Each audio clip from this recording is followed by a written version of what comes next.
Hello भैया, स्वागत है आप सभी का आप मेरे यूट्यूब चैनल आस्क कैरियर गुरु में। और मैं हूं आपका होस्ट और दोस्त आर के सिंह।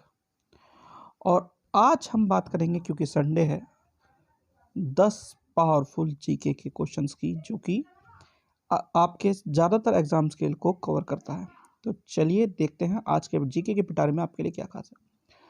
तो सबसे पहला नाम जो क्वेश्चन है वो है, बनिहाल दर्रा कहाँ स्थित है। तो बनिहाल दर्रा जम्मू कश्मीर में स्थित है।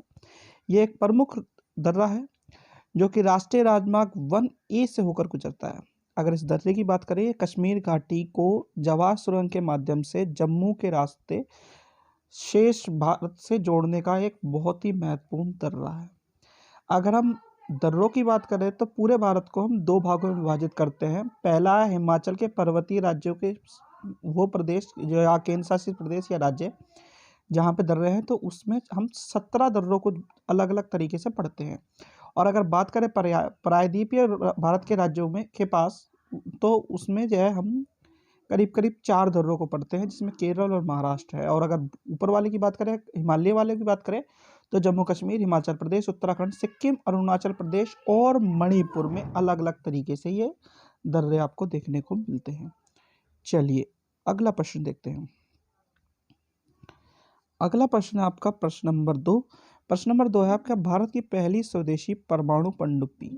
तो भारत की पहली स्वदेशी परमाणु पनडुब्बी है INS आर्यंत, जिसे हम SSBN 80 के नाम से भी जानते हैं। न्यूक्लियर पावर सबमरीन है, जिसे 26 जुलाई 2009 को कारगिल के विजय दिवस की विक्ट्री पर लॉन्च किया गया था, प्रधानमंत्री मनमोहन सिंह जी के द्वारा।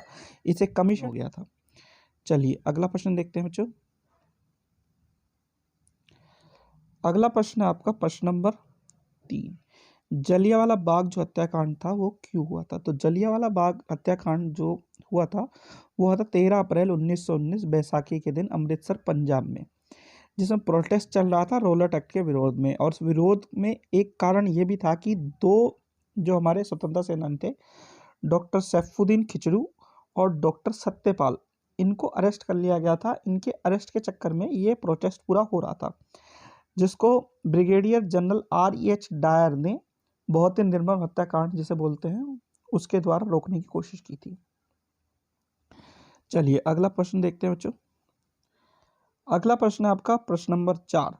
सतपुड़ा की रानी किस हिल स्टेशन को कहा जाता है। तो ये पंचमढ़ी मध्य प्रदेश में एक हिल स्टेशन है, जिसका सबसे अच्छा समय अगर घूमने का है तो अक्टूबर से मार्च के बीच में है। सर्दियों में यह जो घूमने का समय बहुत ही अच्छा रहता है, और ये घूमने के लिए बहुत ही अच्छी जगह भी है। पंचमढ़ी मध्य प्रदेश में सतपुड़ा की रानी कहा जाता है इसे। चलिए अगला पढ़ते हैं बच्चों। तो अगला प्रश्न है आपका प्रश्न नंबर 5। सबसे बड़ी मानव निर्मित झील इंडिया की बात कर रहे हैं। Largest artificial lake of India जिसे कहा जाता है वो है गोविंद सागर झील या गोविंद सागर लेक। ये रिजर्वर है भाखड़ा डैम का, जो कि ऊना और बिलासपुर डिस्ट्रिक्ट हिमाचल प्रदेश में है। और ये largest artificial lake of India के तौर पे हम इसे जानते हैं। चलिए अगला प्रश्न देखते हैं। प्रश्न नंबर 6, भारत का सबसे लंबा बांध कौन सा है। तो भारत का सबसे लंबा बांध है हीराकुंड बांध, जो कि 15 किलोमीटर लंबा बांध है। महानदी पर बनाया गया बांध है, जो कि संबलपुर डिस्ट्रिक्ट उड़ीसा में बनाया गया है। इसका कंस्ट्रक्शन शुरू हुआ था 1947 को, और ओपनिंग डेट लगभग 1957 की है इसकी। चलिए अगला प्रश्न देखते हैं।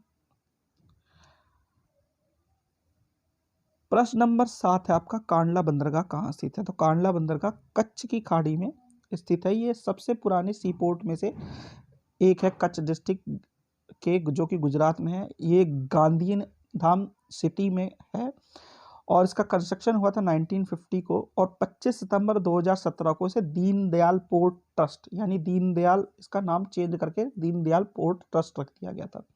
पहले था कच्छ पोर्ट ट्रस्ट के नाम से। चलिए अगला प्रश्न देखते हैं। प्रश्न नंबर 8 है आपका, सेना चिकित्सा विज्ञान महाविद्यालय की स्थापना कहाँ की गई थी। तो एक चीज़ कंफ्यूजिंग हो जाती है कि जब आप सर्च करते हैं इंटरनेट पे, तो आपको आर्मी मेडिकल कॉलेज के नाम से दो जगह मिलेगी।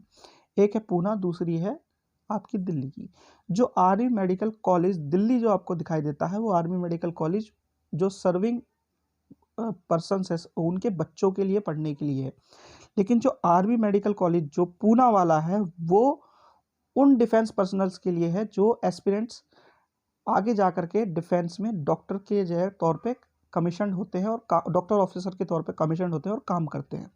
तो हम बात कर रहे हैं सेना चिकित्सालय महाविद्यालय जो कि पूना वाला है उसकी।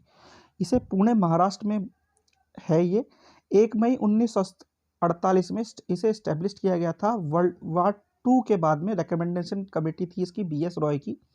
और ओरिजिनली अगर बात करें शुरुआत की गई थी 1944 की 1944 में से लेफ्टिनेंट कर्नल दर्शन सिंह वोहरा ने इसे सेटअप किया गया था ताकि जो वार इंजर्ड या कॉम्बैट सोल्जर्स हैं उनकी मदद की जा सके कुछ, इस वजह से इसे एस्टेब्लिश किया गया था। चलिए अगला प्रश्न देखते हैं। तो अगला प्रश्न है आपका इंडियन रेलवे से संबंधित। भारत में प्रथम विद्युत रेल कब चली थी? तो ये 3 फरवरी 1925 में बॉम्बे वेटी से कुल्ले के बीच में चली थी और ये 1500 वॉट DC ट्रैक्शन पे काम करती थी, AC ट्रैक्शन पे नहीं काम करती थी। आज की आपकी जो रेलवे है वो सारी की सारी AC ट्रैक्शन मोटर पे काम कर रही हैं, लेकिन जो पहली जो चली थी ये काम करती थी DC ट्रैक्शन पे, 1500 वोल्ट के DC ट्रैक्शन पे। चलिए अगला प्रश्न देखते हैं, यानी कि आज का आखिरी प्रश्न। आपका जो आज का आखिरी प्रश्न है, प्रश्न नंबर 10 है, वो है हड्डी और दांतों में उपस्थित रासायनिक पदार्थ कौन सा होता है? तो ये है कैल्शियम फॉस्फेट Ca3PO4/2 या ब्रैकेट में 2। अब अगर इसकी बात करें तो ये बेसिक इन नेचर होता है और अगर इसे 2 भागों में विभाजित करा जाए तो हाइड्रोलिसिस के द्वारा तो कैल्शियम फॉस्फेट को से हमें कैल्शियम हाइड्रोक्साइड और फॉस्फेट एसिड मिलेगा, यानी कि एक बेस और एक एसिड मिलेगा। तो ये बेसिक इन नेचर होता है। अगर बात करें टूथ एनिमल जो हमारा होता है वो बेसिक होता है, यानी कि दांतों की अगर बात करें तो बेसिक नेचर का होता है।